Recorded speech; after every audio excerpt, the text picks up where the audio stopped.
northwest of the capital.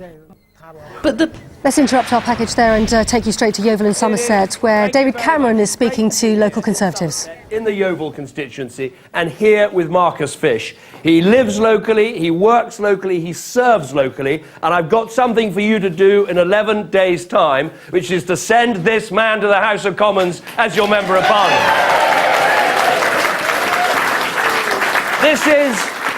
This is one of the 23 seats that we need to win in order to form that overall Conservative majority, in order to keep our country moving forward, in order to stop the horror of that toxic tie-up between Labour and the SNP. It's seats like this that will make the difference, so give it everything you've got in these last 11 days. And in these 11 days, let's be clear, there is one issue more than any other at the heart of this campaign, and it is the economy. It is the economy that matters more than anything. Now, the economy isn't just lines on a graph or numbers in a book. The economy is every job our people have. The economy is the money you take home at the end of the month. The economy is cutting people's taxes to help them in their lives. You can't have a strong NHS without a strong economy. You can't have good schools without a strong economy. You've got nothing without a strong economy. So we are going to spend the rest of this campaign talking about the economy and talking about our plans for the economy, because this matters more than anything.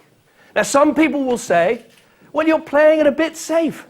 They'll say you're talking too much. They already are talking too much about economic stability and economic security and the security of families here in our country. Well, I've been Prime Minister these last 5 years, and if people are saying to me, you're putting too much emphasis on a strong and stable economy and on securing our future, I plead guilty. I know how important it is to have that strength and that stability in our economy. I know that everything else you talk about, it's just dreams without a strong economy. That's what we've got to get across in these last few days. All those dreams.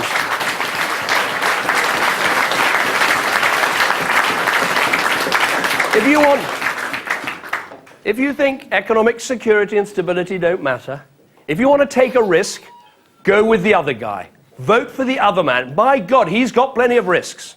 He's gone all around the world.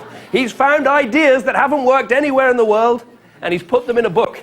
It's called the Labour Manifesto. You want risk?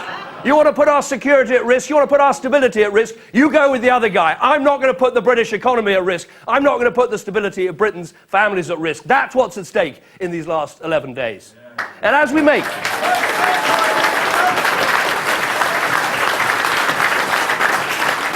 And as we make this argument, there are three things I want you to talk about on the doorsteps here in Somerset and right across the country. First of all, remember what we found 5 years ago. Remember the people who had lost their jobs. Remember the businesses that had folded. Remember the people who had lost their homes. Remember that sense that Britain might not be able to pay her debts anymore. Remember what it was like teetering on the brink. Remember what we found. And when you remember what we found, remember this note. Remember this note that was left for us in the Treasury. Dear Chief Secretary, I'm afraid there is no money. They now tell us that this was a joke. But I can tell you, as the Prime Minister at the time, it wasn't a joke. It wasn't a joke having to make the spending reductions, to get the deficit down, to take the tough decisions to get this country back on track. That wasn't a joke. That was the serious work of the last 5 years. But you know, there's something about this note. You know who got the note? It was the Member of Parliament right here, David Laws. He was the Chief Secretary who got that note. And do you know what the Liberal Democrats are saying now? They are saying they are equally likely to go into alliance with Labour as with the Conservatives. They're equally likely to go back into a relationship with the guy who wrote them this note. Now look, I'm a generous guy. I'm a charitable guy. I'm a forgiving guy. I believe in giving people second chances. But there are limits. You cannot give these people a second chance with the British economy and the security and stability of people's lives. You can't do it, and we mustn't do it.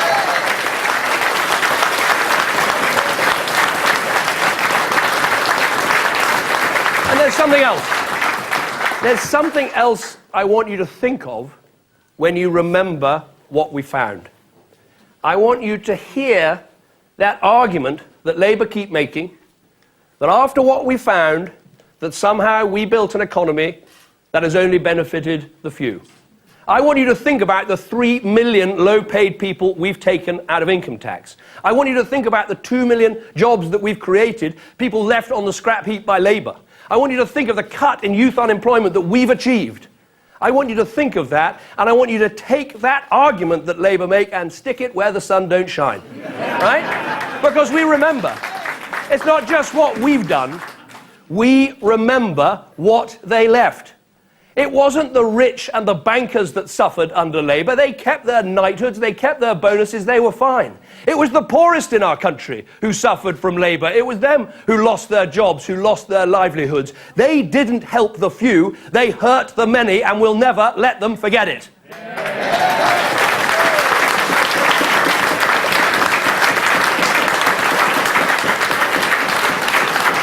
So remember what we found. Second, remember what we've done. These have been difficult years. There's been a lot of shared sacrifice by the British people as we've got our economy moving again. But let's be proud of what we've done. Let's be proud of the fact that 2 million more people are in work. We've created more jobs than the rest of the European Union put together. 1,000 jobs a day. We've cut that budget deficit in half. We've got 3/4 of more businesses here operating in our country. The economy is now growing the fastest of any major Western economy in the world. That is a track record to run on. And all the things we've done, all those difficult decisions, all those changes we had to make, they've all got one thing in common. They were all opposed by Ed Miliband and the Labour Party. Every single step we took. These people who now say, trust us with the economy, we're not going to spend too much money, we won't borrow too much. They opposed every step we took, and they would do it all over again. So remember what we've done. But crucially, let's talk to people about what we will do next. How we take this economic plan, how we take this good news in our economy and turn it into a good life for more people in our country. If you vote Conservative on May the 7th, you know that George Osborne will be back at his desk in the Treasury.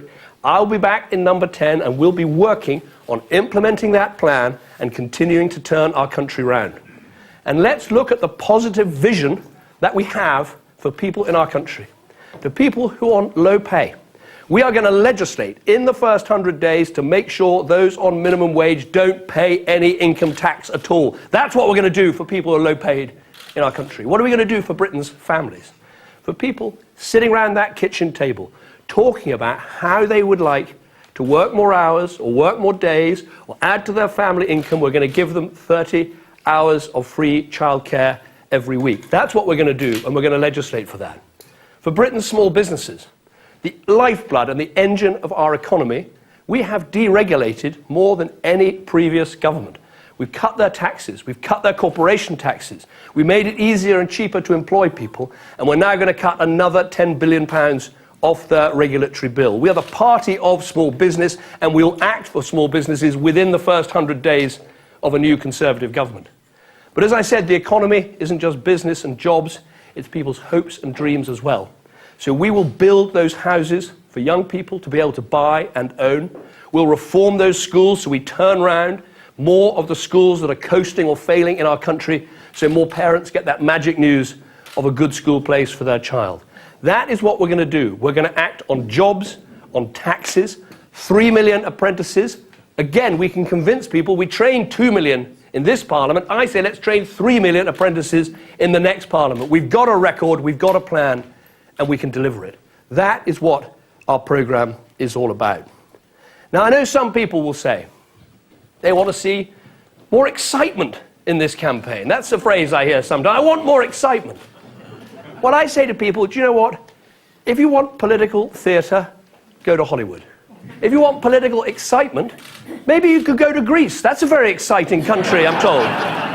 Every day, government having to take money out of one part of government to pay people in another part of government. I don't think that's exciting. I think that is terrifying. What excites me is the idea of being able to say to another person, you've got a job. being able to say to another person, you're coming off welfare. What excites me is seeing young people getting the keys to that first flat or that first house. What is more exciting than seeing a small business start and expand and grow? That's the excitement we need, and it's about continuing with the plan that works. It's about continuing with a record that is delivering for our country. So let us stick absolutely to the program that we have. This is all about our economy. It's all about safeguarding our economy. It's about not taking risks with our economy. And to me, this goes to the very heart of why I'm standing here. I went into politics not because I wanted to implement some arid ideology. I didn't go into politics to play party games at Westminster, although you have to, it's part of it.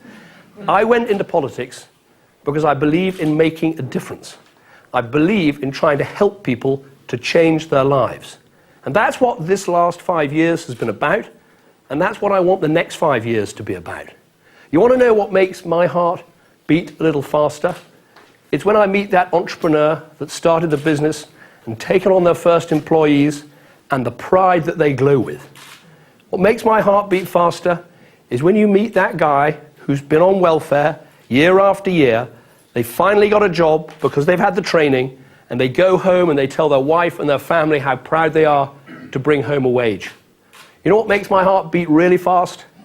Is when I see a young couple, they've been stuck living at home with mum and dad because they can't get a deposit on a house, they want to move out, they want to achieve that dream of home ownership that we've achieved, and they've got those keys to that first flat or that first house because of our Help to Buy scheme. Those are the things that make my heart beat faster.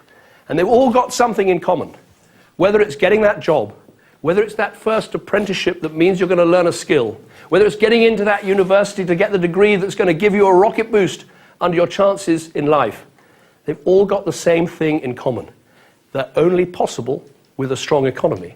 And they're all about the dream we want to have in this country, which is you can make the most of the talents that God has given you. That's what it's about. That's what makes all of us Conservatives. We have different emphasis and different views, and yes, we don't always wear our passion on our sleeve. We're deeply patriotic. We love our communities. We love our country. But in the end, it's about giving more people the chance to live a good life. And in this election, you're going to hear all sorts of grand schemes and ideas and ideologies and people talking about this and standing up for that value and the rest. But it's all meaningless without a strong economy. It doesn't amount to a hill of beans if you can't provide jobs, livelihoods, growth, and the things that actually deliver for our people. Yeah. As Ian MacLeod.